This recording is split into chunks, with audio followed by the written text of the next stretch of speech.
Buenos días. Espero que haya quedado bien. Lo estoy haciendo después de meses de no grabar. No, son meses. Ya regresamos. Pues nos fuimos de vacaciones, de veras. El Dani se fue a Argentina, nosotros a Mazatlán, fuimos a ver a la familia. Salió como esperábamos que salieran las cosas. Y nos disponemos a grabar nuestro primer episodio del 2025. No nos olvidamos de todo el mundo me escribía, Vanessa, pero ¿qué pasa, no? Bueno, pues pasa que de repente uno se va a descansar. Y en el descanso, porque esta introducción no tiene por qué ser muy larga, decidí que iba a crear un curso nuevo en el taller que ya teníamos discutiendo los que estamos en este podcast durante mucho tiempo, porque veíamos una necesidad imperante por dar la suficiente información que a nosotros nos hubiera gustado recibir en su momento de manera concisa y en un cierto grupo de apoyo acerca del abuso que puedas a lo largo de tu vida recibir de personas manipuladoras, ¿no? O de personas invalidantes. Entonces hice un taller de narcisismo porque creo que es imposible sanar si no le puedes poner nombre a lo que te pasa, ¿no? O lo que pudieras estar viviendo. Entonces, este taller que se dio a la tarea de consolidarse y luego después iniciar, que lo hice este martes que acaba de pasar, me ha inquietado mucho porque yo pensé que es una cosa fácil de transmitir. O sea, sí es, ¿no? Pero el problema es que acaba tocando fibras personales que van a estar para siempre ahí. Que eso es lo que me acabo de dar cuenta ya sabía, pero con más atención y observante. Es que uno no supera las cosas, las va transitando y tienes que aprender a vivir con ellas y con lo que la consecuencia de esa relación haya tenido en ti. Eso me ha dado esperanza porque me doy cuenta cuánto he avanzado, porque cuando lo veo en retrospectiva, o sea, me veo ya puesta en este lugar en donde soy muy feliz y me siento muy ligera y veo la vida absolutamente diferente a como la veía antes. Hoy me cacho reestimulada, pero no adolorida. Y entonces eso se vuelve muy interesante, ¿no? Antes nomás me dolían las cosas y sentía que no las había superado y ni las iba a superar jamás. Entonces, ¿a qué voy con todo esto, no? Quien es la primera vez que escuche el podcast o venga oyéndolo y todavía no haya llegado a estas alturas del camino con toda la información, el taller, que es lo que dio pie a este podcast, es un cúmulo de clases de teoría emocional. Tengo que decir que yo no soy ni psicóloga, ni psiquiatra, ni terapeuta de la conducta. Soy terapeuta en adicciones, entre muchas otras cosas más, pero esto es lo que más cercano a mi corazón y es lo que más me gusta hacer, ¿no? Y no porque el consumo tenga que ver con alcohol y drogas, ahí empezó, ¿no? el recorrido, porque quien me conoce sabe que empezó esto en Oceánica, pero la razón por la cual se me atraviesa en el camino estudiar, como he estudiado muchas otras cosas, pero esto que tiene que ver con el abuso narcisista, es porque hay muchas cosas que yo no entendía en el camino, ni de la gente con la que me relacionaba, ni de mi propia conducta en relación con esas personas, ¿no? En Oceánica es muy común que veas gente que se está tratando y que no se puede recuperar, digamos, de su herida emocional, ¿no? Y no entiendes por qué, porque va a los mismos grupos de rehabilitación, entra a las mismas clases, va a la misma junta, está entre la población del centro, en igualdad de circunstancias, come la misma comida, hace el mismo ejercicio, habla con la misma gente y no llega, ¿no? Y muchas de las ocasiones había como explicaciones de que el fondo que habían tocado era ya muy profundo y que entonces ahí no, pero a mí no me parecía que eso fuera propio de esa personalidad, ¿no? Vi en el camino muchas personalidades que coexisten dentro de una sola, Eso quiere decir que además de que había consumo, pues había cierto tipo de comportamiento muy particular que se podía como adherir a áreas del comportamiento de diferentes tipificaciones, ¿no? De trastornos y cosas así. Pero era como una cosa que se llama comorbidad. Y entonces a mí me llamaba mucho la atención porque había una específica combinación que no había manera. O sea, es más, si te arriesgabas poquito y no te dabas cuenta de lo que estaba pasando, te podrías aventurar a contratarlos como terapeutas del centro. Ajá.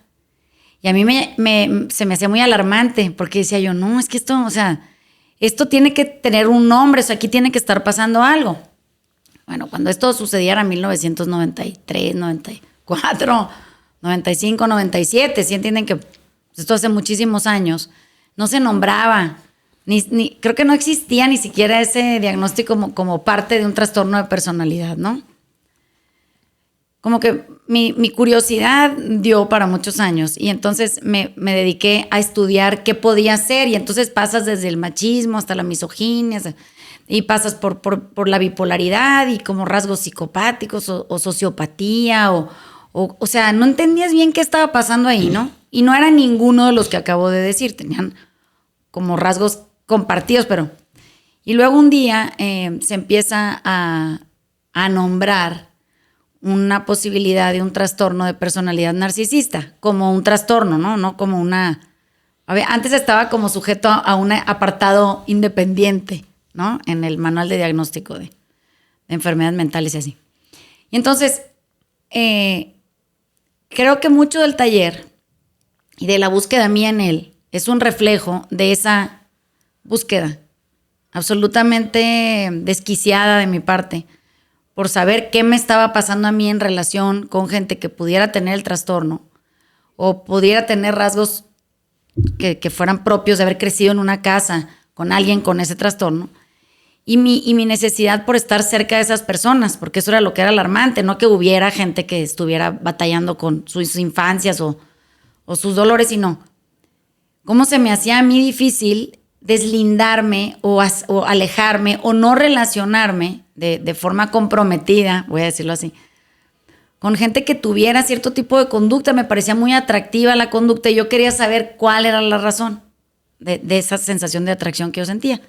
Hoy, a muchos años después y a toro pasado, puedo decir que entiendo que me pasó, ¿no? Que sé de qué se trataba, y entonces, muy renuente a hacerlo, porque me tengo resistiendo a hacer un taller de narcisismo prácticamente desde el 2012. No quería hacerlo. O sea, no quería. Esto es una cosa que me incomoda muy profundamente, pero que al mismo tiempo veía que lo venía haciendo con gente a la que yo quiero mucho y que yo veía que estaba muy afectada. O sea, las sesiones individuales que inventé dentro del taller eran para poder tratar y acompañar en el camino a gente que estuviera batallando con alguien en su vida que tuviera una conducta narcisista. Y entonces me daba cuenta que era un chingo de gente. O sea, que a las sesiones individuales lo único que venía era gente que estaba batallando con alguien que estuviera en esa situación, ¿no? Y venían devastados, en la mayoría de los casos absolutamente destruidos. Entonces me cachaba que estaba repitiendo semana a semana en las sesiones individuales, que no son terapia, es acompañamiento teórico, y es una como sesión de muchas preguntas y respuestas que aclara muchos términos o mucha sensación de confusión de la persona que está dentro de una relación de si no sabe cómo nombrarlo. Y salí y le decía al Dani, está muy cabrón, o sea, hay otra persona batallando, ¿no? Y al principio como que decía, bueno, pues es que sí, o sea, es esa cosa que llama, el taller está muy hecho en esa estructura, está es muy tendencioso hacia esa área, ¿no? De manera, puede parecer medio velada, pero era una y otra y otro y otro y otra y otra. Hasta que le dije al Dani, no, o sea, esto está muy cabrón, yo estoy asustada. ¿Cuánta gente de esta puede haber? En un círculo, pues, bastante estrecho, ¿no? En ese momento no existía el Zoom como existe hoy, ¿no? Y entonces empecé dentro de las clases, empecé a experimentar primero en la cárcel porque pensé que podía ser una construcción social, ¿no? Y propia de clases sociales marginadas, hay mucha escasez, mucha violencia intrafamiliar. Dije, pues seguro aquí es donde está la mayoría, ¿no? Y resulta que sí, y además no, el trastorno o la afectación no distingue clases sociales. O sea, está por todos lados, ¿no? Entonces, siempre me empezaba a dar risa porque le decía yo a Ale y al Dani, pues que era un trastorno muy inclusivo, ¿no? O sea, que la verdadera inclusión está en el trastorno de personalidad narcisista. Y empecé a tomar con sentido del humor la posibilidad de hacer un taller, ¿no? Y entonces pues, tengo mucha literatura acerca de eso, tengo muchos años leyendo, muchos años investigando, muchos años en contacto con gente que está batallando. Y muchos años con gente especialista en esto, hablando de estas cosas y viendo dónde está el error, ¿no? ¿Cuál es la razón por la cual está tanta gente batallando tanto, tan profundamente y a lugares, llevado a lugares extremos, ¿no? Muy autodestructivos y mucha sensación de desolación que pues no estábamos pudiendo avanzar. Y entonces, en Navidad... Y después de que el año pasado me invitaron de La Burra Arisca a hacer un podcast que hablara del trastorno de la personalidad narcisista, muy básico, ¿no? Rasgos de ellos, pero mucho en qué le pasa a la víctima. Y eso se volvió viral, pero no por la razón correcta. O sea, sí, un poco la victimología se nombra y aparece la gente que quiere ayuda y está buscándola, pero a mí lo que me asustó y me sigue llamando mucho la atención es cuántos depredadores aparecieron en las filas de esos clips, ¿no? O sea, cuántos comentarios del depredador y la depredadora 1 y 100 había dentro de esos posts y esos comentarios, ¿no? Yo que ya me la sé, pues me di a la tarea de bloquear gente bien rápido. Salen, sacan la cara, los bloqueas a la chinga y se acabó, ¿no? Entonces esa gente no está más. Porque lo que pasa es que esa depredación va en contra de las víctimas que están ahí también queriendo saber o pidiendo ayuda o haciendo preguntas genuinas de su propia situación o de situaciones de familiares que tienen metidos en problemas de estos y los quieren ayudar, ¿no? Y entonces me empecé a asustar y dije, no, pues no, está cabrón. O sea, esto sí no va a pasar. No va a pasar que a la par de que hagas un servicio de información a la comunidad, tengas que estar batallando con esta pinche gente de por vida, ¿no? Y digo pinche gente con la intención de decirlo, ¿no? Entonces, como que tengo en mí una escisión. O sea, estoy dividiendo. Porque sé que al trastorno de la personalidad narcisista no hay terapia que le ayude. Eso quiere decir, no tienen posibilidades de cambiar. Hay 3 categorías de narcisismo y con la que más profundamente batallamos, por lo menos en mi caso, es el que es maligno y es un perverso, ¿no? La mayoría de la gente tiene esa gente cerca y la conoce, sabe perfectamente bien quién es, qué hace, cómo se llama, dónde vive, cuáles son sus técnicas. Y no es información del común denominador, ¿no? No está allá afuera como, no sé, medicina para la gripa o dónde ir a hacer ejercicio o qué tipo de comida es buena para, no sé, para sentir que estás escogiendo adelgazar. Eso está como, le picas y está muy a la orden del día. Todo lo que he visto últimamente de narcisismo en las redes está muy mal documentado.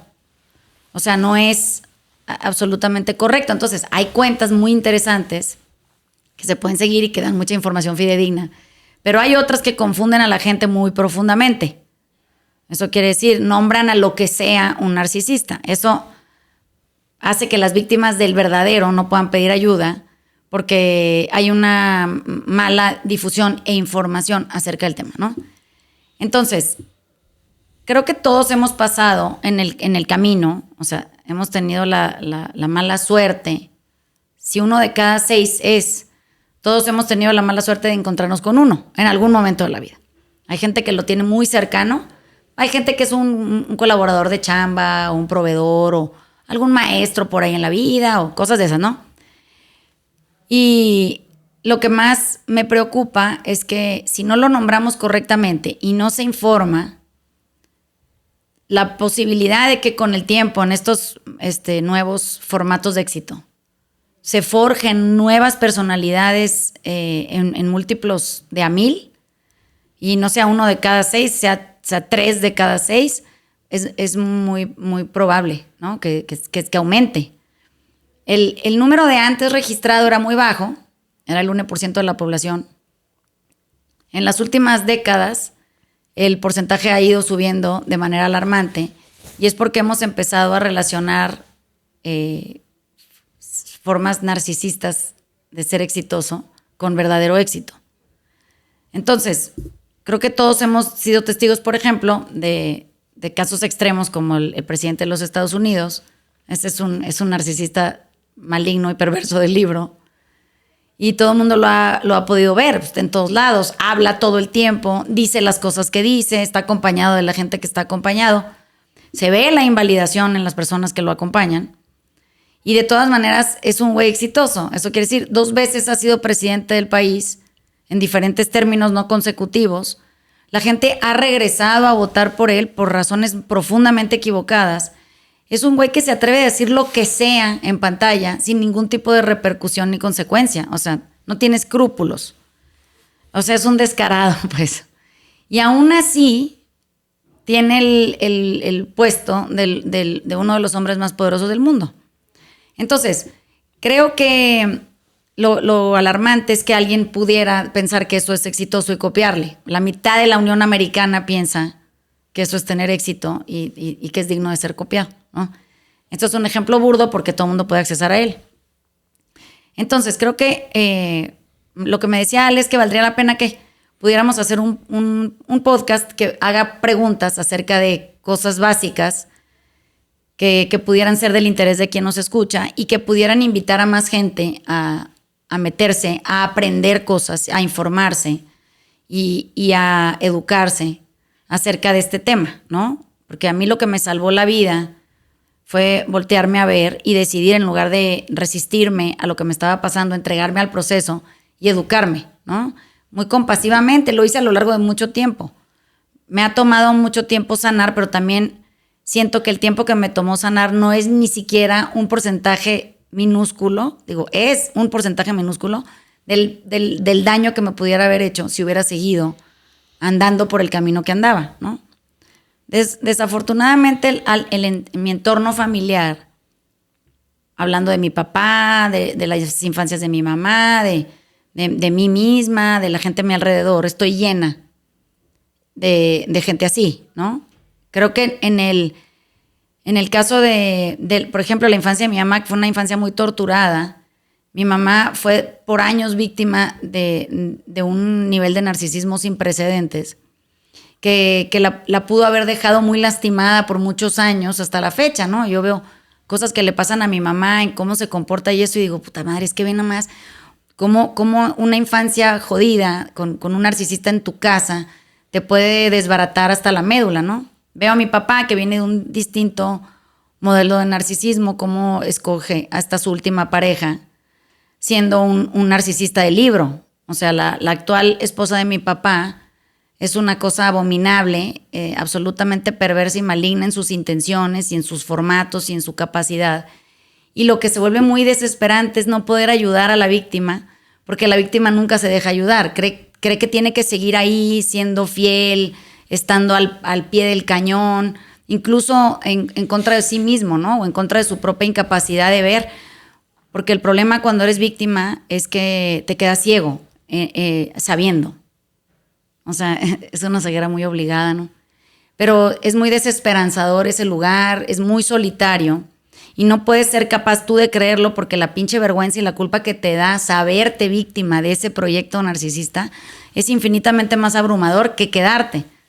Entonces, tenemos que hablar de muchas cosas, ¿no? En el taller hablamos del miedo, hablamos de esta ceguera, hablamos de esta sensación de tener que avalar la conducta porque necesitas no sentir tú el castigo que va a venir si no lo haces, porque te da pánico que algo te pudiera pasar, porque la invalidez es tan grande que tú ya verdaderamente estás convencido que tú sin esa persona no eres nadie. O sea, hay muchas cosas muy difíciles que tenemos que sortear y que si no se nombran, no se pueden atender.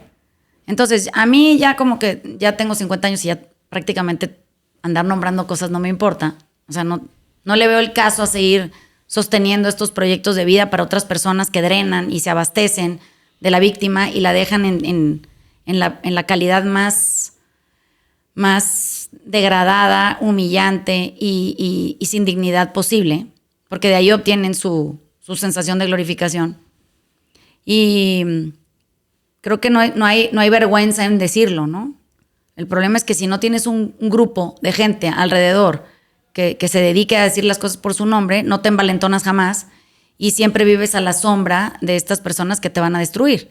Entonces, para poder dejar ser centros de abastecimiento, a quien nos escuche, y quiera migrar a un lugar de autodeterminación y de confianza y de acompañamiento y de alegría, porque se siente muy feliz cuando estás del otro lado, es necesario pasar a la siguiente cosa, ¿no? Y eso no es victimizarse, es muy contrario a eso, es informarse, educarse, encontrar las herramientas necesarias, aceptar y enfrentar.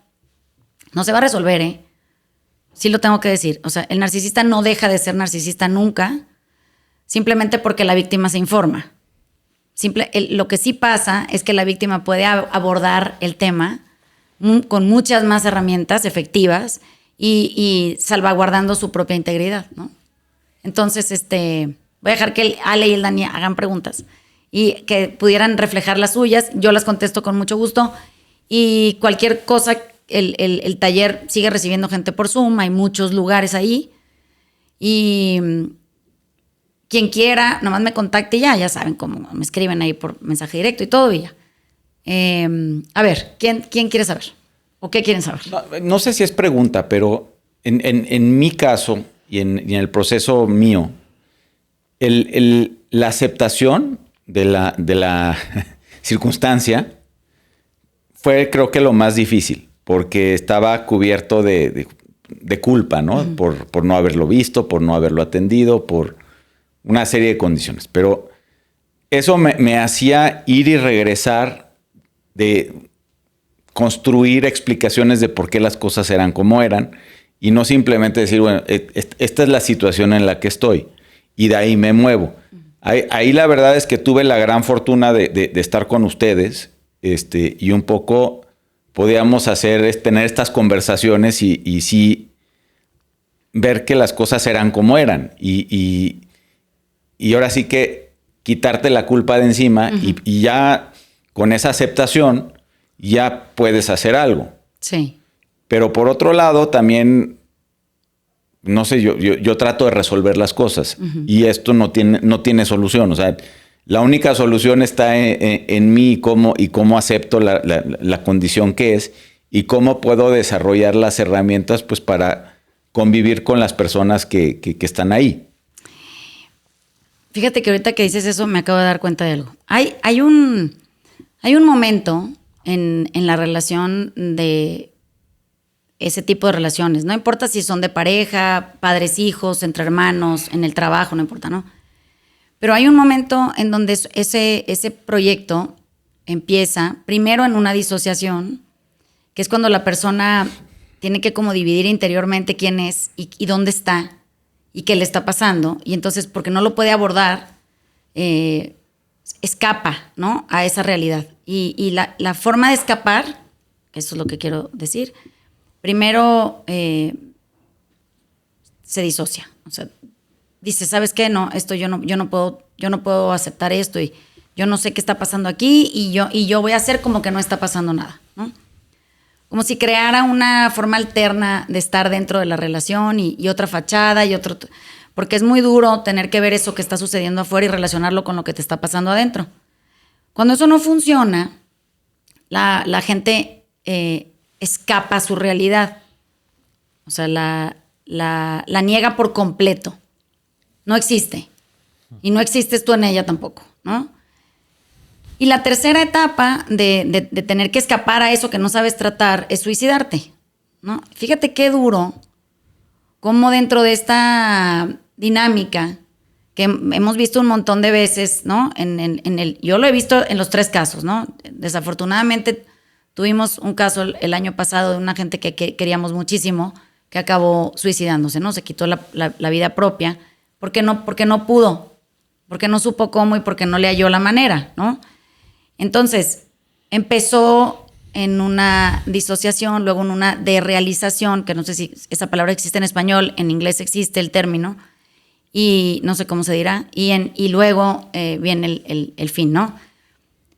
Cuando tú no tienes ayuda, y esto es lo que a mí siempre me preocupaba en las sesiones individuales, es que yo decía, esto si no se frena, porque hay que explicarle cosas, no hay que explicarle, mira, está esto, así te está pasando ahorita, mira, ve, te voy a poner ejemplos, esto es lo que... y entonces empiezas a sentirte validado en esa sensación que por un momento no tiene explicación lógica para ti, ¿no?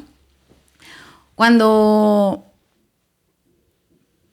tú no puedes afrontar una realidad, el cerebro humano es muy poderoso y crea formas alternas de soportarla, crea maneras de enfrentar eso, pero se van desgastando con el paso del tiempo y en el camino, y cuando cuando ninguna surte efecto, tienes muy pocas posibilidades de quedarte, y mucho menos si nunca lo has nombrado y no tienes un sistema de apoyo, ¿no?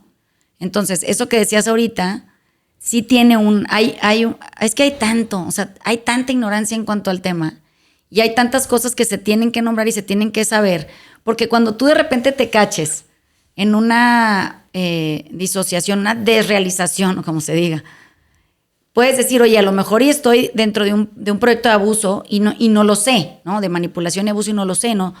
Pero es que esto a lo mejor yo lo oí en un podcast o a lo mejor alguien lo contó en algún momento. Son esas poquitas cosas que se te pueden ir quedando, que te hacen por lo menos darte cuenta de que hay sitios en donde sí puedes pedir ayuda y te la van a poder dar, ¿no? En el taller, lo que he podido estudiar mucho durante muchos años son víctimas de manipulación y abuso. Es una cosa que aquí es recurrente de lo que está lleno, ¿no? De cualquier fórmula. Y eso sensibiliza mucho ante situaciones que no parecen ser agresivas de entrada. Ayer tuvimos un ejemplo.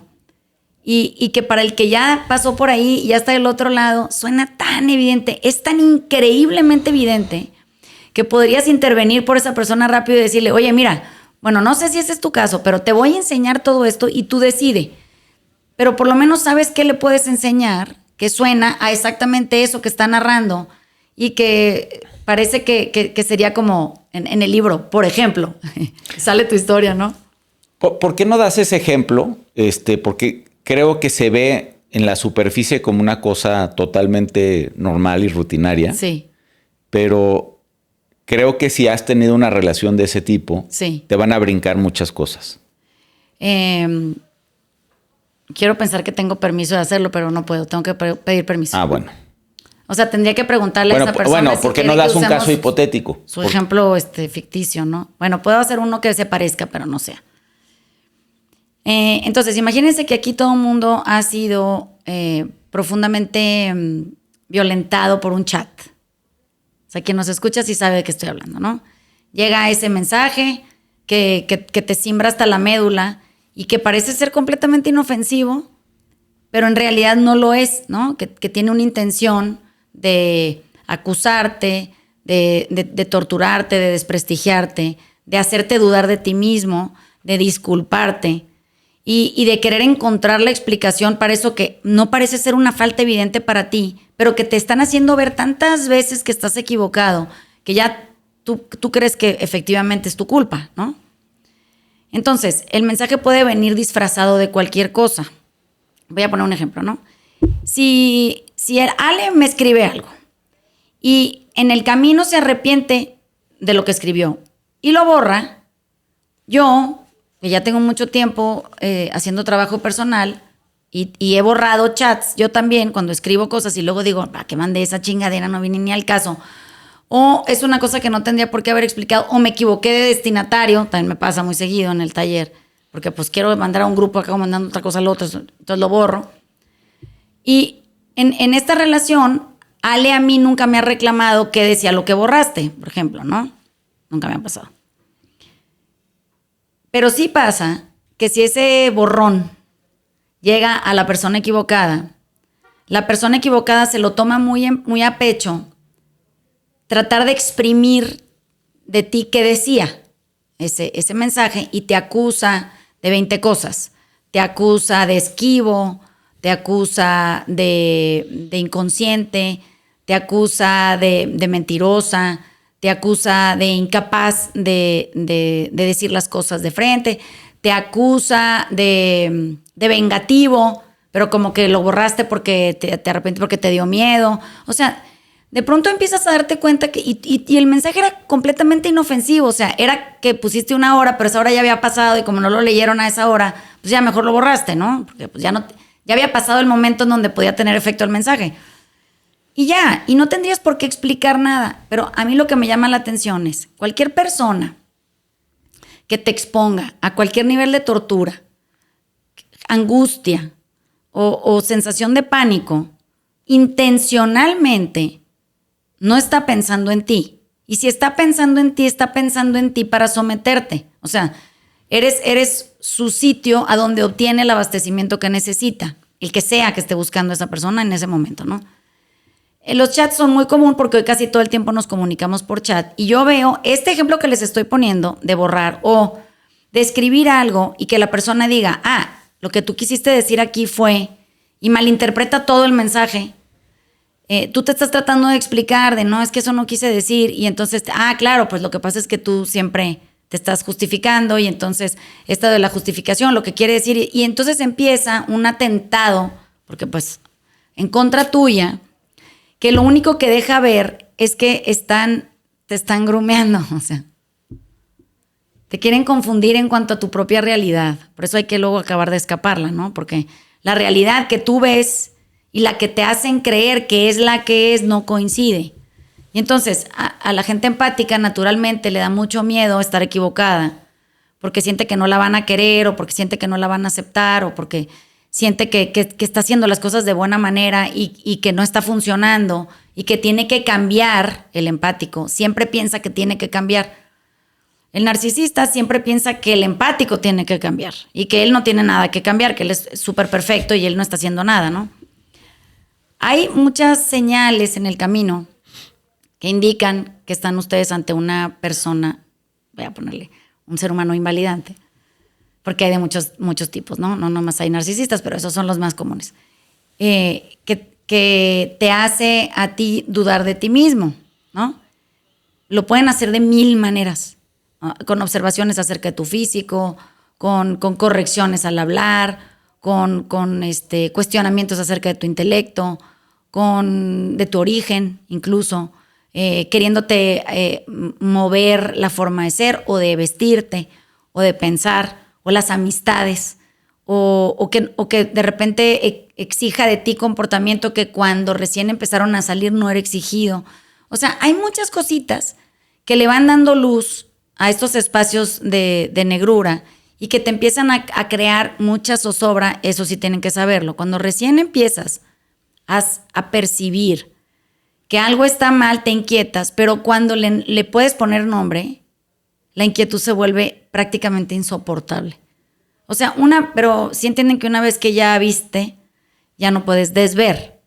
O sea, ya no hay manera de salir de esa revelación que por alguna razón buena pues acabas de tener. Y el camino que se ve muy incierto, muy peligroso, muy solitario y muy desesperado, es un sitio muy común y está muy acompañado si ustedes deciden buscar a la gente que está tratando de hacer que otros puedan encontrar quietud y paz y acompañamiento en el camino de sanar, ¿no? Pero sí, efectivamente, o sea, son cosas muy chiquitas que en otros lugares podrían pasar desapercibidas, pero el problema es que son continuas. O sea, no es un chat una vez cada 5 años. Es ese mismo mensaje disfrazado de 20 formas durante todo el día, todos los días, menos el día de descanso que te tienen que sobar. O sea, hay un día en donde las cosas no se ven tan mal, porque la única forma de que te quedes es que te peguen y luego te soben. Y luego te vuelven pegan y luego soban. Y pegan, soban, pegan, soban. Y lo que te hace quedarte es esa sensación ilusoria de que las cosas pueden volver a ser tan buenas como ese día que te sobaron, porque cuando son tan buenas el día que te soban son increíbles. Entonces, ¿crees que existe la posibilidad de que todos los días de tu vida sean como el soba? No como el pega que sí van a ser. Entonces, es una estrategia, todo está planeado. Eso también es muy difícil de aceptar. Todo está planeado. Y no hay un sentido de conciencia ni del ser empático ahí. O sea, hay una sensación profunda de vacío y de desconexión. Entonces, lo que más les afecta a las personas manipuladoras y abusivas es, primero, ser abandonadas por varias razones, y eso no lo pueden soportar. Y segundo, que no los aceptes, ¿no? Ahora, hay mucha gente que tiene un trastorno de personalidad narcisista que no le importa la alabanza mientras llegue. Eso quiere decir que puede ser alabado por ser un villano y es bienvenido, y puede ser alabado por ser una muy buena persona y también es bienvenido. O sea, al final lo que están buscando es ese reconocimiento, no importa por dónde llegue, ¿no? Entonces, hay mucha información. Podríamos durar 10 horas aquí. ¿Qué más les inquieta? Porque ya no es que tengamos preguntas. No sé por dónde arrancar. O sea, si empezar a hablar de estas cosas, como que a mí una de las cosas que me funcionó es no darle herramientas. Uh-huh. No darle a ellos la herramienta de la suposición de que ellos creen que ellos te pueden cambiar tu forma de ser, lo que pensás, de lo que...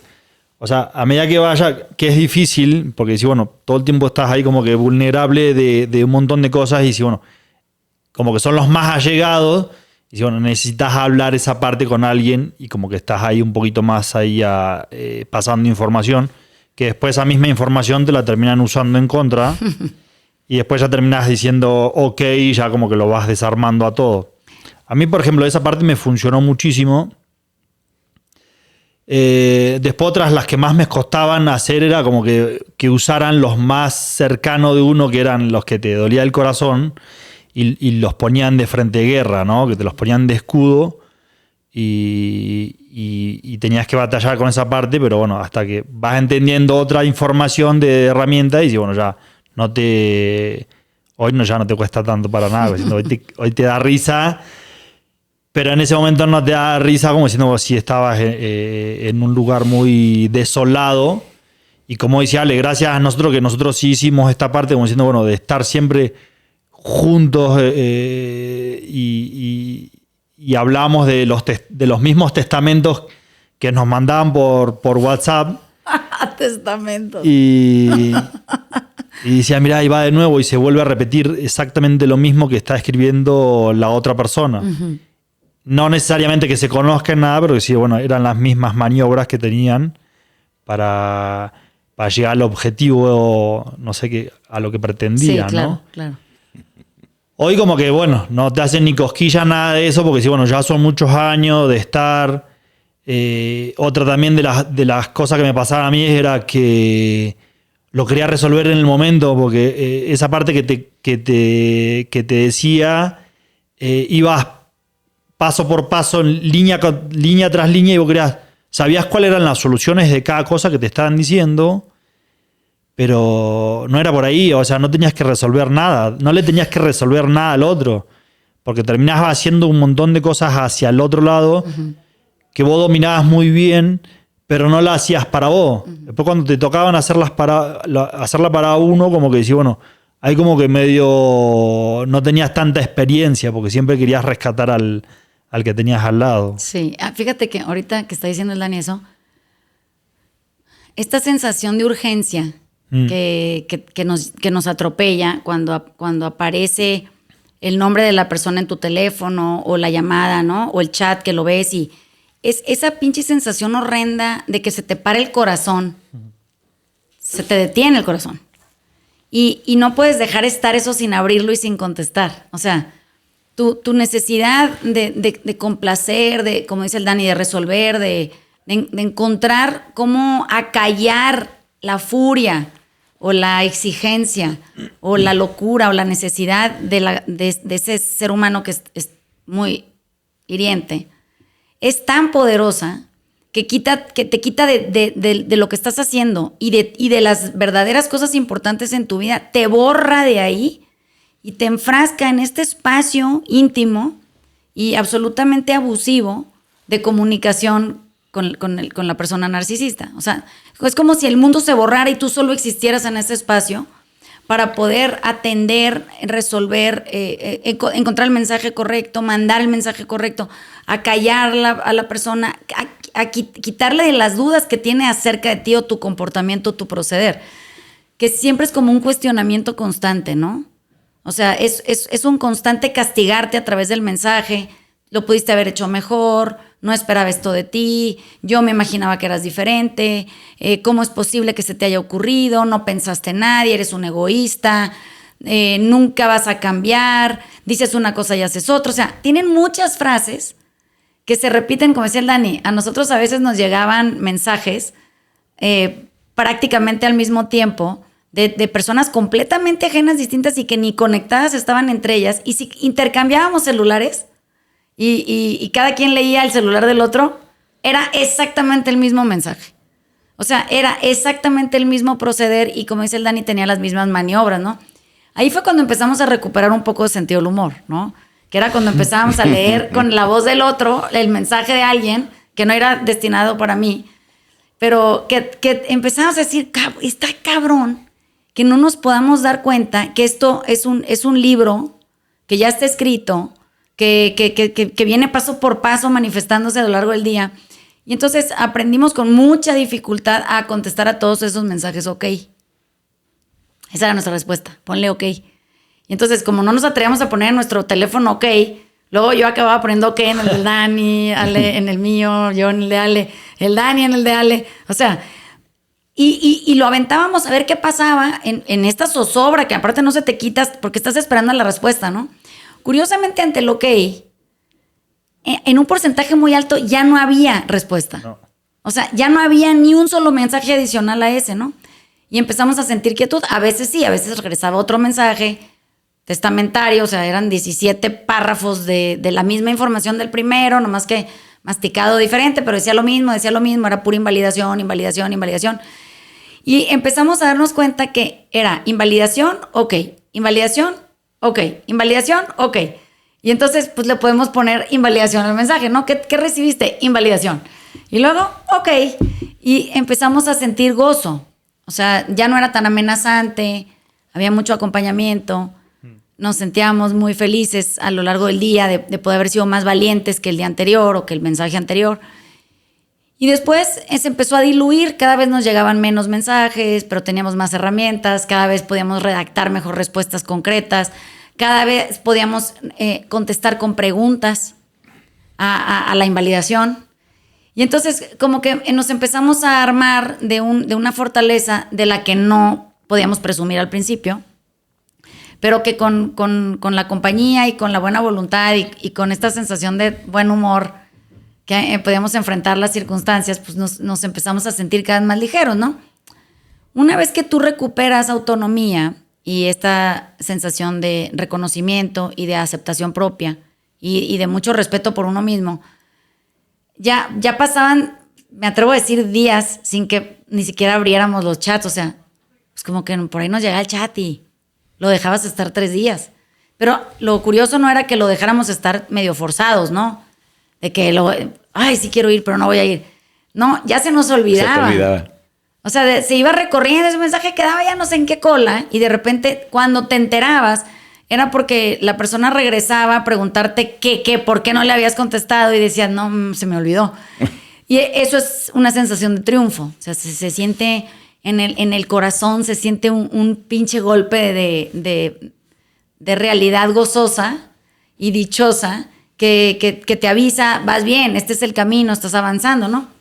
También te empiezas a volver menos intenso con la gente alrededor, porque sí hay que saber que estar en contacto en esta burbuja aislada de solución de problemas inexistentes con la gente que tiene este tipo de conductas invalidantes o manipuladoras y abusivas, es que se te olvida tu entorno, y tu entorno inmediato es muy importante. O sea, por ejemplo, si yo tengo hijos y estoy en contacto con esta bola de gente que les digo que de repente aparece, como que de pronto digo, hijo de la chingada, o sea, llevo 3 horas absorta tratando de contener la hecatombe que estoy a punto de, según yo, que se va a desbordar, sí. Y no se desborda nada, pero según yo sí, porque se ha desbordado, o sea, tengo un referente previo, y dejo de atender lo inmediato y lo realmente urgente, ¿no?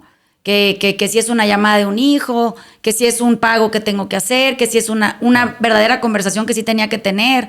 O sea, eso como que se va quedando atrás y te vas empezando a dar cuenta que es tan absorbente y que es tan neutralizante en resolver cosas que sí quisieras enfrentar o que sí, a las que sí les quisieras poner tu atención, que acabas tú solo, por tu conducta que no cesa dentro de esa burbuja, tú acabas siendo quien desprecia o invalida a los demás. O sea, tú acabas de pronto comportándote como el mismo narcisista con otras personas porque solo en ese momento puedes estar pensando en ti, en tu bienestar, o lo que tú percibes como tu bienestar, que es resolver. ¿Qué resuelves, no? Si no se resuelven, esas personas no se resuelven nunca. Ni ellos, ni en terapia, ni con especialistas chingones. Hay un curso que ya es medio viejo, pero es muy interesante ver cómo es un grupo de terapeutas que están desesperados por darse entre ellos herramientas o inventarlas para tratar con sus pacientes narcisistas. O sea, imagínense el grado de desesperación de la práctica de salud mental que ha tenido que empezar a desarrollar herramientas para atender a estas personas que no se pueden atender y que cuando buscan ayuda es prácticamente ninguna, pero cuando la llegan a buscar ni se quedan en la terapia, ni atienden lo que les están diciendo, ni escuchan al terapeuta, porque en su ínfima grandiosidad ellos son siempre infinitamente mejores que quien los está tratando, ¿no? O sea, no valdría la pena ni escuchar al terapeuta. Entonces, como que veo por todos lados, ¿no? La sensación de desolación. Y al final de las 25 horas de clases, llegan los pobres güeyes a la conclusión de que no hay nada que hacer. O sea, que hagas lo mejor que puedas con lo que tienes, pero pues que la persona no va a cambiar. Entonces, parece muy desesperanzado, ¿eh? Sí, eso también hay que decirlo. O sea, suena muy desesperanzado, pero no lo es. Se los decimos aquí nosotros que estamos en esto todo el día. No es desesperanzador, es muy alentador estar con gente que te puede guiar por una ruta súper acertada, que podemos decir que ha sacado a mucha gente de un sitio muy desesperado y que lo hemos hecho con mucho amor y con mucho interés por todas las partes. Eso quiere decir, nosotros no estamos a favor de que dejen de tener contacto con la persona, al revés. Estamos desarrollando herramientas para que puedan seguir teniendo contacto el resto de sus vidas con gente que tiene este tipo de comportamiento, pero que no les afecte y que no sufran a causa de ello, ¿no? O sea, que sientas mucho gozo y que te sientas tú muy bien de que el otro también con tu respuesta se siente bastante bien.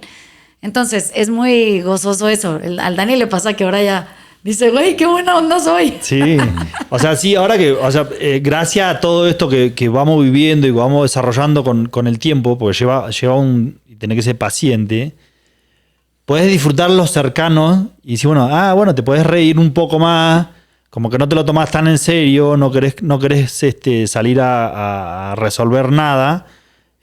Nomás pasás el tiempo con ellos y decís, bueno, capaz que el día anterior estuvo un poco más, no sé, más excitado en la conversación y al otro día como que se vuelve a calmar otra vez. Y decía, bueno, vuelven a regresar un poquito a la parte esa que decís, bueno, que vos conocías y que te hacía pasar un rato bien con esa gente, ¿no? Pero ya sabes que no tenés que caer ahí, o sea, como que siento, bueno, ya sabes hasta dónde podés llegar y bueno, haces la pausa y sigue la corriente. Yo me acuerdo un poco lo que le pasaba al cuerpo, ¿no? Como diciendo, bueno, ¿qué era lo que le pasaba al cuerpo cuando estaba en esa sensación de invalidación? De invalidación, de malestar, de no saber qué mierda está pasando. Lo alejado de sentir que estabas, ¿no? Porque si no, te lo pasabas haciendo ejercicio y eran horas de entrenamiento y no sentías al otro y no sentías nada y decías, bueno, podés estar como nuevo otra vez para volver otra vez a darle más intensidad al entrenamiento cada vez más, ¿no? Hoy en día como que siento que ya está más sano supuestamente, ¿no? Yo siento que ya estoy un poco más sano de lo que estaba antes. Ya te vas moviendo, ya vas sintiendo, estás un poquito más sensible a un montón de cosas, como estás más conectado con ciertas áreas del cuerpo, te la pasabas un poco mejor. Pero bueno, sí, esa es una idea. Estoy pensando que, ¿te acuerdas? Hay un libro que, bueno, ahorita en el taller estamos leyendo uno de una doctora muy fantástica, que quien esté en el taller y ya lo haya comprado, que bueno, léalo, le va a gustar mucho. Pero hay un libro muy difícil de leer porque es aterrador, esa es la razón por la que creo que es muy difícil de leer, de un psicólogo que se llama Sam Vaknin, que es un experto en narcisismo, y no es un experto porque haya estudiado en la escuela eso, ¿no? Ni porque se haya graduado como profesional en la salud. Pues es el mejor libro que incluso los profesionales reconocen como la Biblia del trastorno de personalidad narcisista y otros trastornos, especialmente ese. Porque el prólogo de esa madre es absolutamente devastador. O sea, yo me acuerdo que ese libro lo escribió él en el 2015. Yo ya venía haciendo esta interiorización desde hace muchos años. No le había podido poner nombre, ¿no? Y entonces un día me sale dentro de un otro libro que estaba leyendo, que nada que ver, en el Kindle. Ya ven que al final, cuando acabas de leer el libro que leíste, te sugiere 3 notas nuevas, ¿no? 3 libros nuevos que pudieran estar asociados a ese. Terminé de leer uno bueno, ustedes saben, no sé, que tenía que ver con narcisismo de alguna índole, muy viejo, creo que era de Susan Forward y hablaba de relaciones tóxicas o algo así, no sé, una tontera de esas, que ya, eso ya quedó muy en el pasado, ¿no? Ya ni se pueden llamar así. Pero ahí, en una de esas lecturas, me salió la recomendación de este libro nuevo, y lo compré y me llegó, es como un tabique de universidad de antes, de cuando uno iba a la biblioteca a hacer investigación. Llegó el tabique, es cero atractivo el libro, la letra es súper chiquita, está impreso en blanco, todo tiene inciso 1.1, 1.2, o sea, es verdaderamente un trabajo serio, ¿no? Y entonces, lo más increíble que me pasó fue que me llegó el libro y dije, bueno, lo voy a ir a leer, pero en un sitio medio solitario. Y a mí me gustaba mucho en esa época, no alcanzaba a subir a comer a mi casa algunos días, entonces me iba por cualquier lugar por aquí, por Prado Norte, a comer yo sola. Y entonces me llevaba mis libros, en donde me andaba yo informando, ¿no? Y entonces de repente este libro me lo llevé y dije, bueno, pues voy a leer el prólogo. Estaba aquí en México hay un lugar que se llama El Dorito, y abajo había una bola, esos como lugares donde puedes comer múltiples cosas, ¿no? No conocía a nadie, dije, aquí está perfecto para sentarme con mi pinche libro. Y abrí el libro en el prólogo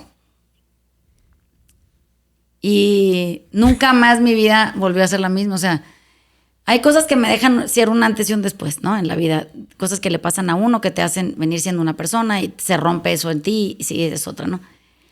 Ese momento en donde le dan voz al narcisista,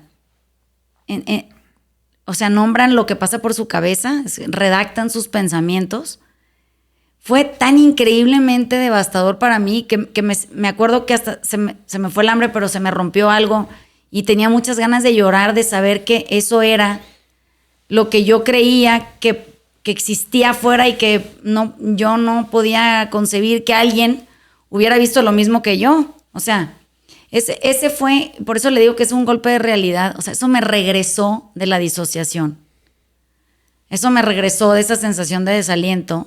Y eso me regresó las ganas también de dedicarle mi vida a eso, a saber todo lo que podía yo saber y leer todo lo que podía leer y hablar con toda la gente que podía hablar y acompañar a toda la gente que pudiera acompañar para sanar de esa visión, de esa descripción de con lo que vives o convives o con lo que creciste o con lo que trabajas, ¿no? Entonces, este señor es muy, muy poco sensible porque al parecer él también es un narcisista de la gama más compleja y se dedicó a investigarse y a través de otros, a tener conversaciones con otros, incluso por carta durante muchos años, víctimas y perpetradores, para poderle dar forma a su libro. Entonces, es la autoridad en narcisismo en el mundo. Yo sí, y he leído, miren, prácticamente todo, y sí es la autoridad en narcisismo en el mundo. Es el güey que más sabe y que más estructurada tiene trazada la personalidad. Es un libro muy difícil de leer, no nada más porque requiere de otra cierta lectura previa, ¿no? Porque tienes que estar empapado de muchos términos y cosas así, porque así es el señor. Pero también porque dice la verdad sin tapujos. O sea, no dulcifica nada, ni a las víctimas, ni al trastorno de la personalidad, ¿no? Fíjense qué interesante lo que logró hacer. Creo que ahorita ya vamos a acabar, pero logró tomar el manual de diagnóstico clínico, el DSM-5, que es en su última versión, es el último que tenemos a disposición. Y se fue párrafo a párrafo, aumentando y corrigiendo los errores dentro del diagnóstico. O sea, es increíble. El güey es verdaderamente una de esas almas que la humanidad se merecía, porque ha logrado darle forma a una masa amorfa de comportamiento que no cabía en ningún lado, pero que afectaba todo lo que tocaba. Entonces, a él lo pueden seguir, tiene su Instagram y tiene videos en YouTube. Es un güey muy cagado porque es muy serio y pues sí, se lo toma muy a pecho, debería, ¿no? Pero no es el lugar a donde uno empieza, ¿eh? Eso sí tienen que saberlo, se los estoy dejando grabado aquí. O sea, él no es con quien uno empieza a conocer el tema, porque es demasiado abrumador y si uno no tiene herramientas para manejarlo, te rompe. Entonces, creo que lo que sí tendríamos que hacer, y esto es lo mismo que recomendé en el taller de narcisismo, les voy a decir con puntualidad para que lo puedan comprar quien lo quiera, el libro. Miren, aquí está. Ok, se los voy a decir, igual que se los puse a mis alumnas, ¿no? Y a mis alumnos. El libro se llama No Eres Tú, en español. En inglés se llama It's Not You. La doctora se llama Ramani Durvasula. Es sensacional persona. Ramani Durvasula. No eres tú. It's not you. ¿Ok?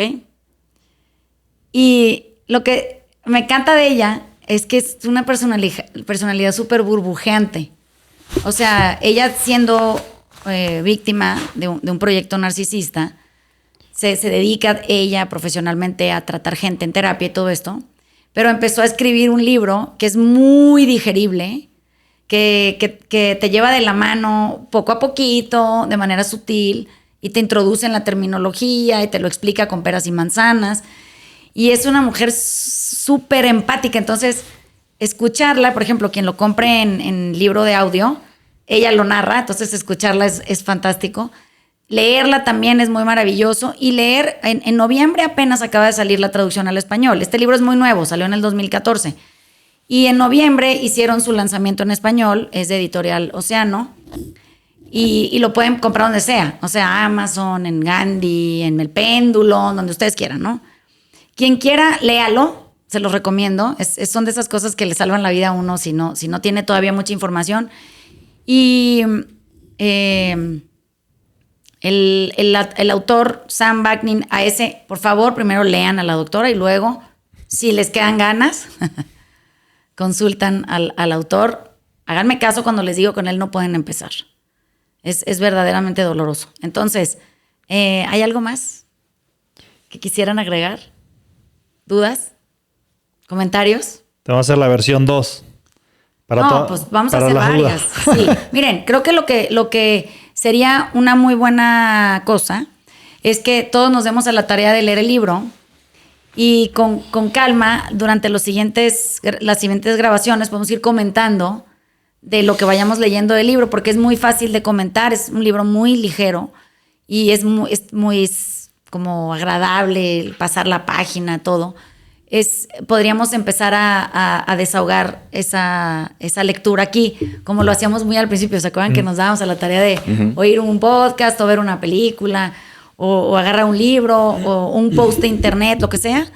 Y podemos ir juntos, quienes nos escuchan y nosotros aquí, aprovechar este 2025 para explorar de diferentes maneras qué pudiera estarnos pasando y cuáles son las posibilidades de reparación y qué técnicas sí les sugerimos que hay que tomar, incluso hasta en entrenamiento físico, para que podamos ir sanando todas las áreas que nosotros se han quedado profundamente afectadas en el camino, ¿no? Entonces, bueno, les mandamos besos. Estamos felices de estar de regreso. Este tema no es un tema sencillo, pero se los vamos a hacer fácil y transitable. Ya llevamos muchos años recorriéndolo, entonces no sabemos todos los trucos, magias, engaños. Las bromas. Y otros, que van a ser necesarios para poder hacerlo con éxito. Aquí este es el verdadero éxito, sanar, ¿no? Pero sanar de la manera correcta, que es en la inclusión, no en la exclusión. Bueno, sin más que agregar y habiendo grabado 1 hora con 2 minutos, les mandamos besos. Voy a poner la cortinilla porque me siento muy emocionada picándole esta chingadera. Nos vemos la semana que entra y gracias por escucharnos. Besos. Bye. Chao.